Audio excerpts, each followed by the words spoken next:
Bem, agora que praticamente já temos carros autônomos nas estradas, isso significa que o futuro está aqui, certo? Isso me fez pensar. Se temos esse tipo de veículos autônomos, então o campo da aviação tem estado à frente dos tempos há anos. Piloto automático. Como surgiu e como funciona? Antes de nos aprofundarmos em como, vamos falar brevemente sobre o porquê.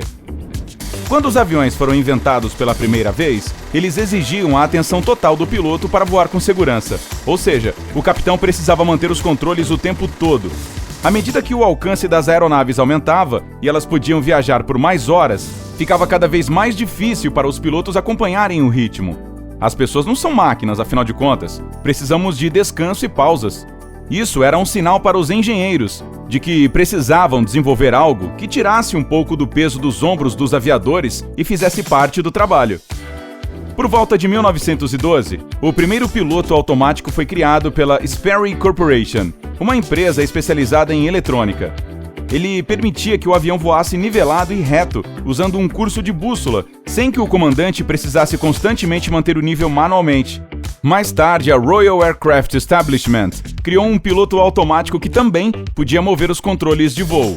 Foi um grande passo à frente, mas ainda não exatamente onde estamos hoje. Veja, na época as aeronaves só podiam voar durante o dia e com tempo ensolarado. Mas, como a tecnologia progrediu e o mundo da aviação decolou, trocadilho intencional, os sistemas de piloto automático melhoraram. Eles foram equipados com instrumentos como auxílio de navegação por rádio, o que tornou possível voar com mau tempo e à noite com visibilidade limitada. O que é interessante, porém, é que nem todos os aviões de passageiros têm pilotos automáticos. Por exemplo, as aeronaves projetadas para transporte particular até hoje ainda são apenas manuais. Às vezes, até mesmo alguns jatos podem não ter esses dispositivos. Em vez disso, tem 2 pilotos para fazer todo o trabalho manual. Normalmente, são aqueles que têm menos de 20 lugares, com mais assentos do que isso. Os regulamentos da aviação internacional exigem o piloto automático. Ok, então o que exatamente é um piloto automático? Bem, você se lembra do Otto, do filme Apertem os Cintos, o piloto sumiu? Ele fez algumas coisas malucas. E não é sobre isso que estamos falando aqui. Mas foi engraçado de qualquer maneira. Bem, o que você e eu chamamos de piloto automático é oficialmente conhecido como o Sistema Automático de Controle de Voo. Ele desempenha um papel importante na parte eletrônica de uma aeronave. Mas, para entender todos os meandros do sistema, primeiro você precisa conhecer alguns conceitos básicos sobre os aviões e como eles podem mudar sua altitude e direção. Eles fazem isso dependendo de qual eixo a aeronave usa. E esses movimentos podem ser arfagem, guinada e rolagem. Não fuja, vamos tentar simplificar mais. Segure sua mão na sua frente com os dedos juntos e a palma da mão virada para o chão.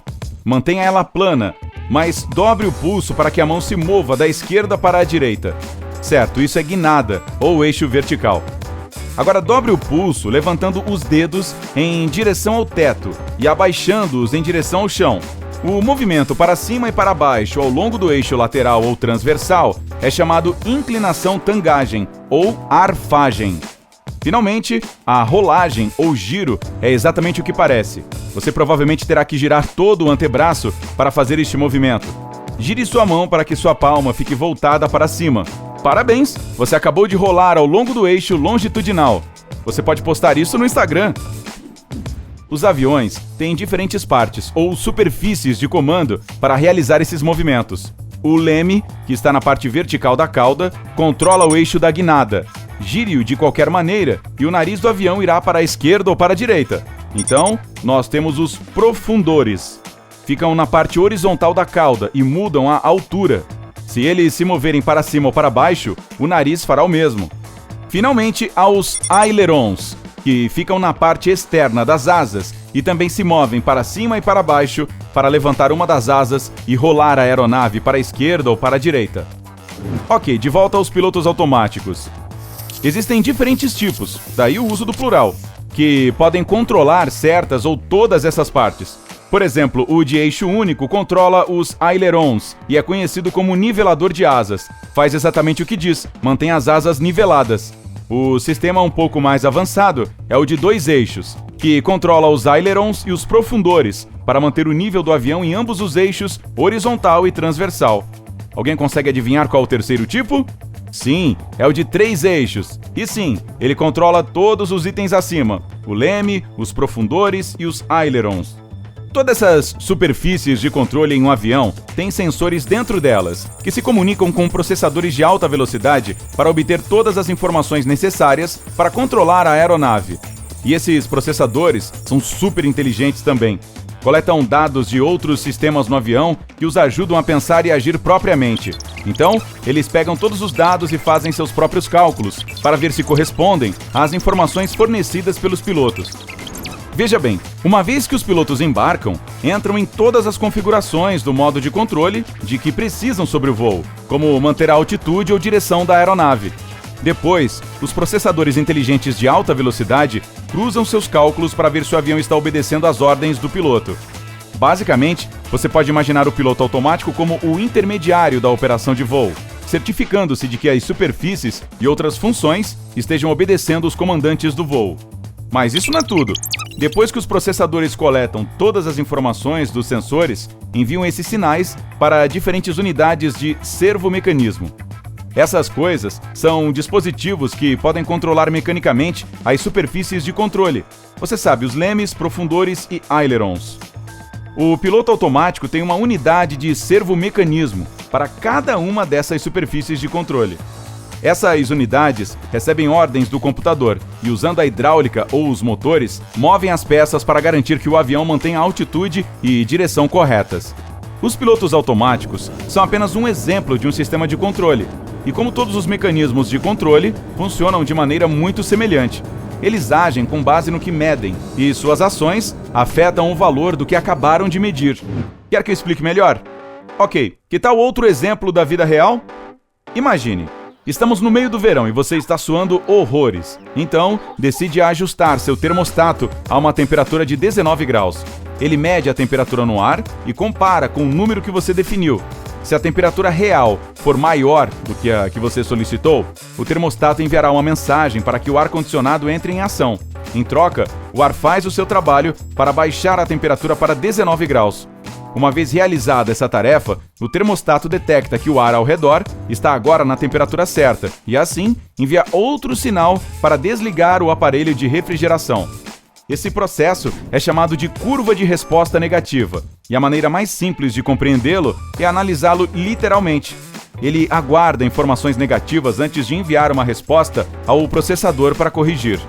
Esse circuito consiste em um receptor, também conhecido como termostato, um centro de controle, o processador, e um efetor, o ar-condicionado.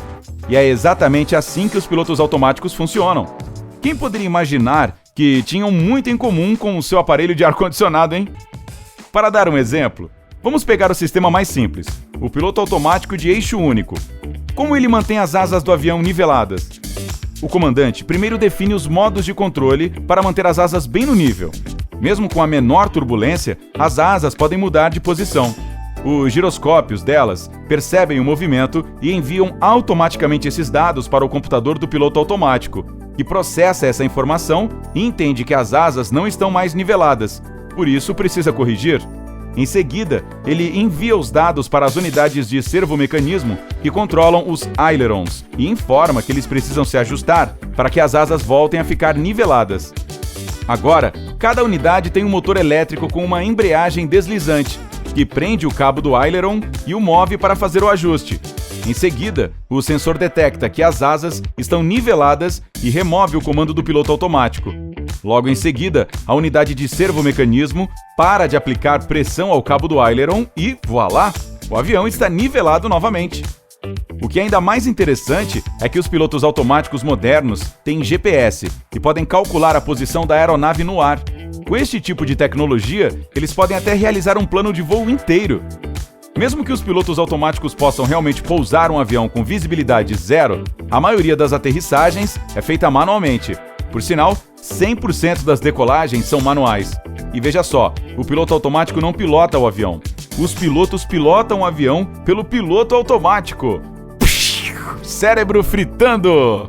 Mas o que acontece se os pilotos automáticos falharem? Bem, é aí que os de carne e osso entram em ação.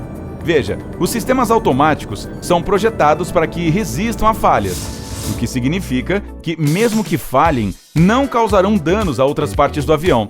Neste caso, os pilotos terão que cancelar o piloto automático, desconectando-o.